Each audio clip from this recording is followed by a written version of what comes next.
Hello, seventh grade.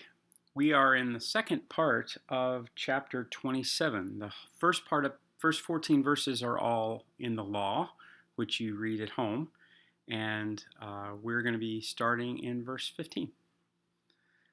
Lord spake to Moses, saying, Let the Lord, the God of the spirits of all flesh, set a man over the congregation, which may go out before them, and which may go in before them, and which may lead them out, and which may bring them in, that the congregation of the Lord will not be as sheep which have no shepherd. Do you remember that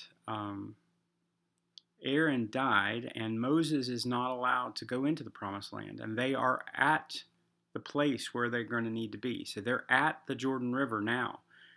They're already there. The whole journey is finished. And now they're going. Joshua is going to be appointed to be the leader. Moses is not dead yet. Moses is going to basically speak the entire chapter, the whole book of Deuteronomy. That is the second telling of the law. You remember that God gave the law to the original generation, and all of those people are dead. And now the new generation, the children of the ones who came out of Egypt as adults, are now about to go in. And so the law will be told to them again. So starting in verse 18, the Lord said to Moses, Take thee Joshua, the son of Nun, a man with whom is the Spirit, and lay thine hand upon him. And set before Eleazar the priest and before all the congregation, and give him a charge in their sight.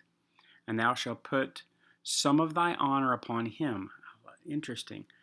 Thou shalt put some of thy honor upon him, that the congregation of the children of Israel may be obedient. So it's important that Joshua is seen as the leader, that he's not just, he's nobody, he's just an assistant, or he's just the secretary, Moses' secretary. God said those people need to know that I'm appointing him to be the leader.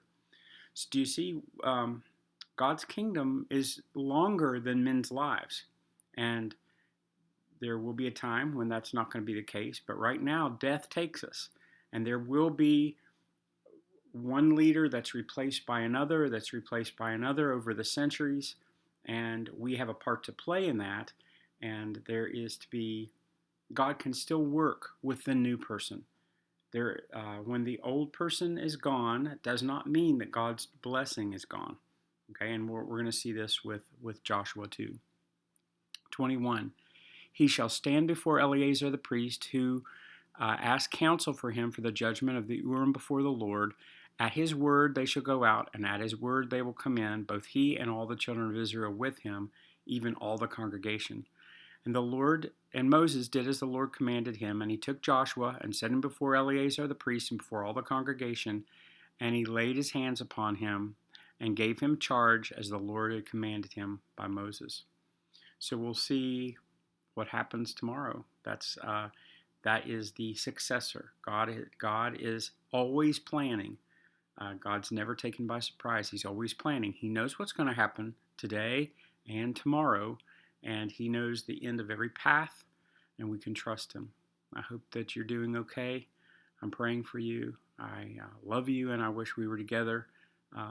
Please do your best to be good students while you're gone, while we're separated, and I'll talk to you tomorrow.